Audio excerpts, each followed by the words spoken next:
Hi, everybody. Today we are going to review for the quiz. It is, sorry, not the quiz, the test, 1.09 unit test, narrative techniques and structure. I'm going to go over some of the questions from the test, not all of them. They also have different variations of questions, so you need to make sure that you are prepared. Refer to explorations in literature for a complete version of the story. How does O. Henry's use of third-person narration in After 20 Years affect the story? Well, it allows the reader to get to know each character.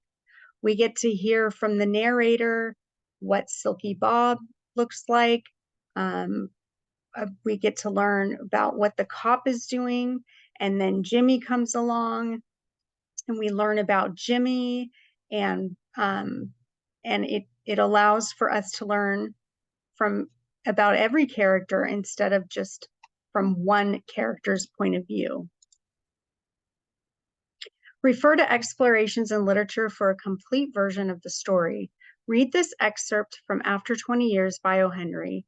There was now a fine cold drizzle falling, and the wind had risen from its uncertain puffs into a steady blow. The few foot passengers astir in that quarter hurried dismally and silently along with coat collars turned up and pocketed hands. And in the door of the hardware store, the man who had come 1,000 miles to fill an appointment, uncertain almost to absurdity, with the friend of his youth smoked his cigar and waited. Which statement best describes how the pacing of this passage affects the story? Well, the pacing slows down the text with deliberate and descriptive language, which gives the story a mysterious atmosphere.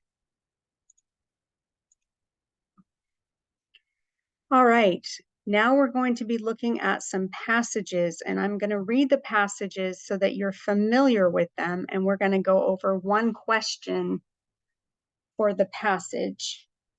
After 17 hours of travel, we had finally made it. It was 10 o'clock at night, and we were in Slovakia, standing in front of Great Aunt Gertrude's house, which stood at the end of a long, narrow street and looked to be made of ancient stone. The wind came whistling through the trees that surrounded the house in a way that reminded me of an eerie fairy tale that my grandmother told me when I was a child. In the dark, with its front windows and double arched doors, the house looked as if it were about to eat us. 2 days later, when we left, I would look at the house in the daylight and think it was very charming. Right then, I wanted nothing more than to find the inside much less frightening than the outside. I was in Slovakia with my mother and uncle to prepare Aunt Gertrude's house to be sold. 2 years ago, when she became increasingly frail, she had come to the United States to live out her days close to the only family she had, my mother, my uncle, and their families. I had seen Aunt Gertrude more in the past 2 years than I had ever before in my life, and she could be terrifying, often wearing a mean scowl on her deeply lined face. She never had children of her own and worked as a governess when she was young. And although those children had to be my parents' age by now, I still felt bad for them. My grandmother had come to the United States when she and Gertrude were in their 20s, and Aunt Gertrude rarely spoke about herself, so we knew very little about her adult life. Although I never felt particularly close to Aunt Gertrude, it was comforting to know she was close by in her last years. And now that she was gone, we were apparently going to discover the secret she had been keeping from all of us. I'll never forget the last moments before she died. She knew the end was near, and she was saying her goodbyes to all of us. Then she turned to my mother, grasped her hand so tight that I saw surprise on my mother's face, and she said, "I'm so sorry. You'll find out all about it. I did what I thought was best. Forgive me." This was not the time to press Aunt Gertrude for details, and just a few minutes later, she died peacefully. Now we were at the house to gather her paperwork and retrieve some personal items that she had left behind. As we crossed the threshold, I realized that my wish about the inside of the house not being frightening would not be coming true. The furniture, all draped in sheets and lit only by the moonlight, looked like ghosts hovering in each room. It was so still we could hear each tick of the grandfather clock as we moved through the house. The three of us walked slowly and quietly down the wide hallway to the kitchen as if we were afraid of waking someone. My uncle turned on a light switch as we walked into the kitchen, and the bulb instantly blew out, sending my mother and me into a momentary panic. We all composed ourselves and made our way to the library. Aunt Gertrude had directed us specifically to this room so that we could gather certain books and other items that she wanted to remain in the family. As we crept into the room, we all noticed it at once. On the desk, there was an old wooden box with a note on top in Aunt Gertrude's handwriting that read, "Forgive me." I had never asked my mother or uncle what they thought we might discover at Aunt Gertrude's house because I was certain that they would not know. Aunt Gertrude had always been such a distant, shadowy figure, even when she was living in the United States. Now we were about to find out what she had kept secret for years. My uncle opened the box and pulled out a stack of old papers. On the top was stationery that looked as if it were 50 years old. The letterhead had a picture of a building with the words, "Bratislava School for Girls." The second paper in the stack was a letter from Aunt Gertrude addressed to the family. In the letter, she explained that she had been bequeathed a large sum of money when she was a young woman by one of the families for whom she had worked. Aunt Gertrude had used it to open a school for orphan girls in the city where she had grown up. As he read the letter, my uncle paused at the end of almost every sentence. It was all so much to take in. Aunt Gertrude explained that she knew many orphans as a child growing up in the city, and when she was given this money, she immediately knew what she would do with it.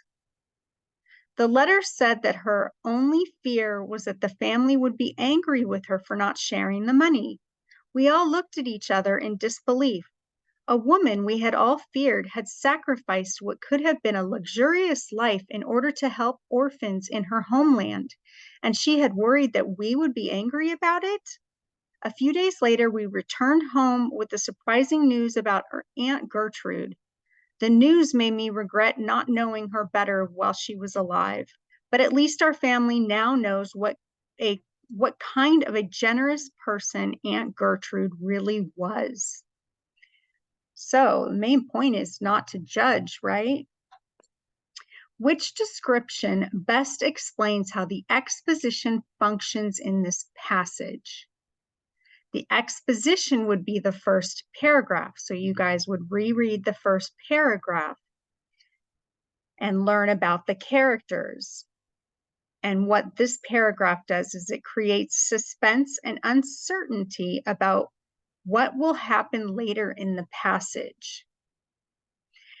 The reason why is if you look at the last sentence here, it says, "Right then, I wanted nothing more than to find the inside much less frightening than the outside."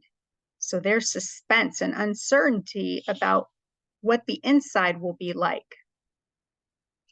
Which sentence from the passage's exposition best illustrates the function of this part of the story as identified in part A? In the dark forest with its front windows and double arched doors, the house looked as if it were about to eat us. Okay, let's skip down to the next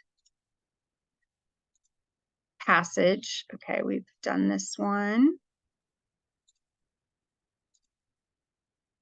So you'll have several questions on this, The Secret in Slovakia, the passage we just read. And now we're going to read A Modern Love Letter. I am such a voracious reader that my mother has remarked, "Isabel Sanchez, you'd read anything, including the dictionary." Of course, I've perused the occasional dictionary, but I much prefer the gripping suspense of mystery novels. And though I don't like to gloat, I must admit that I usually solve the mystery before the fictional detective synthesizes the clues into a plausible theory.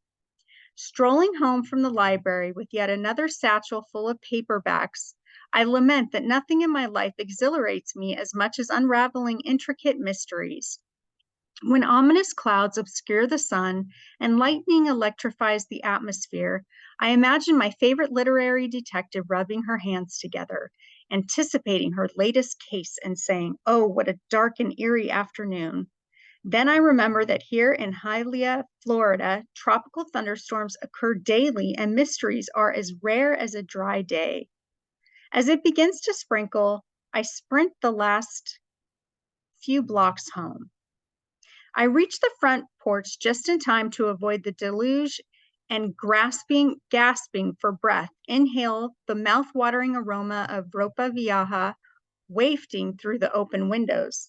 Abuela Maria is cooking my favorite meal from her native Cuba, a savory concoction of stewed beef and vegetables. When I open the screen door, a small cream-colored envelope tumbles to the ground. I bend to retrieve it, surprised to see "My Bella" scrawled ornately across the front. Lots of people call me Bella, but my Bella?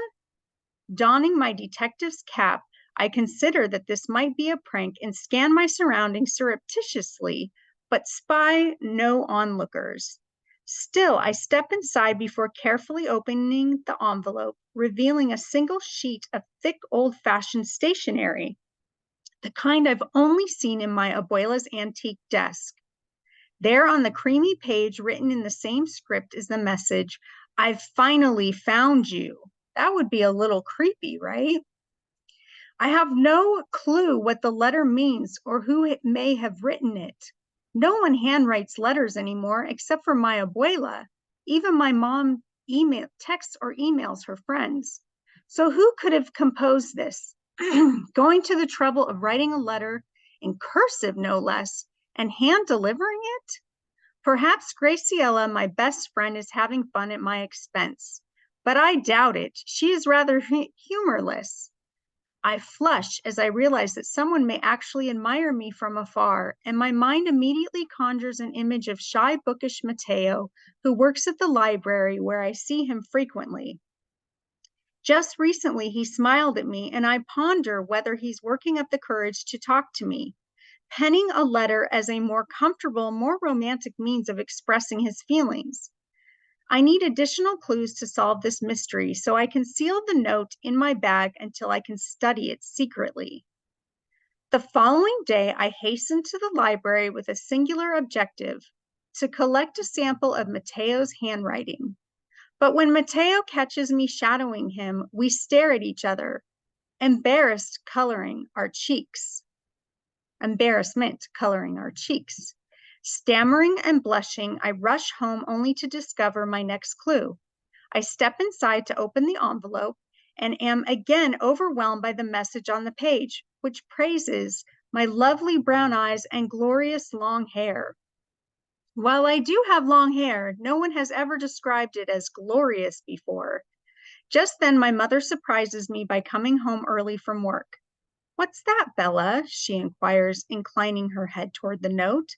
Although I try stashing it in my bag, she deftly snatches it from my hands and reads the message. Frowning, she says, I didn't know you had a boyfriend, Bella." "Me neither," I admit, before adding, "we'd better tell Abuela too. She loves drama." After I tell my tale, my mom says, "You do have lovely eyes, Bella, but I'm calling the police because mystery stalkers are not welcome here." "Don't be too hasty, dear," Abuela interrupts. "I never told you about Alejandro, did I?" I listen intently as Abuela recounts the story of the first love letter she ever received in her homeland of Cuba, a declaration of love from Alejandro, the sweetest, cutest boy she'd known. I couldn't believe my luck when he wrote to me, "Of all the girls in our neighborhood," she recalls with a melancholy smile. Before she could muster the courage to reply, however, her family abruptly fled Cuba. Those were difficult and dangerous times. We abandoned everything and started over. I was never able to say goodbye or let him know that I cared for him too. With glistening eyes, she encourages Mom to give young love a chance to flourish, and I'm speechless when my mom reluctantly consents. But you will alert me the minute you receive another note, she insists. The next morning, eager to provide my secret admirer an opportunity to deliver another letter, I venture out on an errand for Abuela. Upon returning, I find the latest message. My dearest Bella, meet me at the park on 65th Street at 4 o'clock. Desperate to meet this unknown scribe, I beg my mom for permission to go. She finally relents on the condition that Abuela accompany me. We arrive early, hoping to spot Mateo, but encounter only an older gentleman dressed in a seersucker suit bearing a bouquet of flowers. I look past him, but Abuela gasps and exclaims, Alejandro, after all these years. Then she turns to me and says softly, I had forgotten he called me Bella, beautiful. I'm so sorry, Bella. Are you very disappointed? Only in my detecting skills, I answer with a rueful smile before adding, I'm glad he found you, Abuela. As Abuela reunites with a man she hasn't seen since childhood, I turn away to afford them privacy. My phone vibrates and I expect my mom wants an update, but I see an unfamiliar number on the screen. My spirit soars as I read the message. Hi, it's Mateo. Coming back to the library tomorrow by any chance? Let's practice one of the questions. Why does the author use first-person point of view in this story? The answer, to give readers access to Bella's private thoughts and feelings. Okay, it's mostly Bella that we are learning about, and we can see what her thoughts are, as well as what she observes.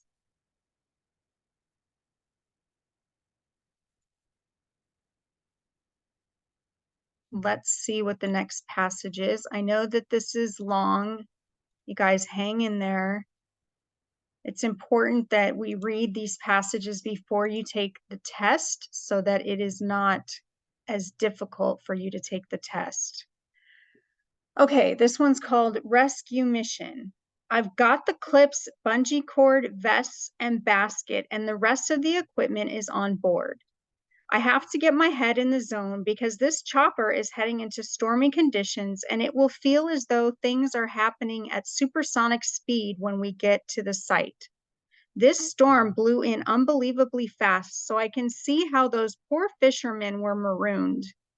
They were out there just trying to make a living on a Monday afternoon, and along comes a life-threatening situation. I hope they're both unharmed and conscious, and that they will be able to help me give them assistance. I'm going to try and get a visual of the fishermen as soon as possible because it's critical to know what I'm going into. I have to be cognizant of every detail at the site so that I can work in an accurate and expeditious manner. Oh, here it comes, the wave of doubt. Why can't I just concentrate on the task at hand in these situations? Here's a better question. Why didn't I go into public relations or web design like everyone else in my class so that I would have been able to stay on dry land 7 days a week? It was the summer of sophomore year when Maceo, Tim, and I went out on Uncle Jack's boat and witnessed the rescue mission that determined my fate. As much as I wanted to know what was going to happen to the people on that boat, I was just as captivated by that amazing rescue team. That team could never have anticipated the exact circumstances it would encounter, the direction of the wind, the quickly disappearing ship, and the angle at which it has capsized. And yet every maneuver was executed as if the mission had been planned and choreographed. That's the moment I decided what I would do with the rest of my life. Of course, I could have decided to be a dispatcher for the Coast Guard, and I still would have been close to the action, but I had to go for the glory. It's all about the adrenaline rush. The only problem with that rush is that there are lives at stake. Those poor fishermen got swept off track and stranded by this storm. and I'm the one they are relying on to extricate them from a treacherous situation and bring them home to their families. Okay, I have to snap out of this because I know that the captain wouldn't assign me to these missions if I couldn't handle them. I have received years of elite training for missions like this, and I have spotless track record for at-sea rescues. Why do I always have to convince myself that I'm capable of this? Okay, I can see the area where these guys must be stranded, so I'll get my gear together and be ready to go. This wind is unbelievable, but if I'm heading into a storm, it's certainly in my favor to have Theo as my pilot. He's the best pilot I've ever worked with, and he can keep a helicopter steady in a monsoon. I wonder whether Theo ever doubts himself or whether he questions his ability the way I do mine. Is that something I can ask someone who has a high pressure occupation, or will he think I've lost my edge? It looks like we're going to circle around and wait for the most judicious opportunity for rescue. I know that Theo does not want to repeatedly attempt this approach. He wants to be confident that when he makes his descent, it is at the most favorable time to carry out the rescue. I can see exactly how these fishermen got stranded here, and it looks like they did everything right once they realized they were going to get stuck. That will make the rescue much easier. I shouldn't think of this as easy. I know what I need to do here, but I could lose one of these men if just one thing goes wrong. I'll hear my petty officer who's here in the chopper through my earpiece, and he'll be acting as a second pair of eyes, alerting me about anything he thinks I do not see coming. While that's reassuring, it's up to me to get to those men in this helicopter. Here we go. Theo is making his descent. I'm going to be in a perfect position as I leave the chopper, and I can visualize just how this is going to go. Every move will be deliberate and meticulous, just like that rescue from sophomore year. I'm close enough to see the relief in the fishermen's faces. I've got this. All right, how does the author of this passage create tension? The answer is the author presents a situation in which the main character is going to risk his life to save the lives of others. Okay, there's suspense all throughout that story. So I'm going to allow you guys to go take a break right now so we can pause this video. And when you come back, we will do some grammar. All right, which phrase from this sentence best reveals the meaning of the word concurrent? So we are doing practicing words in context. Remember that lesson? Rather than taking them during separate semesters, James decided to take concurrent courses despite what he knew would be a heavy workload. All right, what concurrent means based on the words around it is during separate semesters. It says here, rather than taking them during separate semesters, James decided to take concurrent courses despite what he knew would be a heavy workload.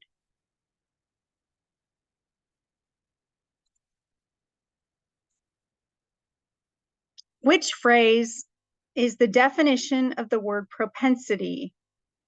Because of her little sister's lifelong propensity for constant chatter, Maisie often retreated to the privacy of her bedroom seeking silence. Propensity is a natural tendency. So her sister has a natural tendency for constant chatter. Which definition of abstract is used in this sentence?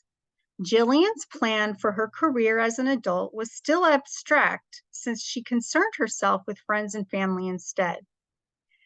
Abstract is going to be apart from actual reality.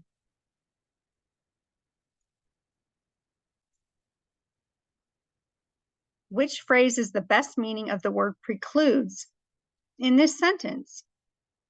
With ongoing demands of music practice and homework, Jariah's fully packed schedule precludes an active social life of leisure activities. Precludes, it prevents leisure activities from happening.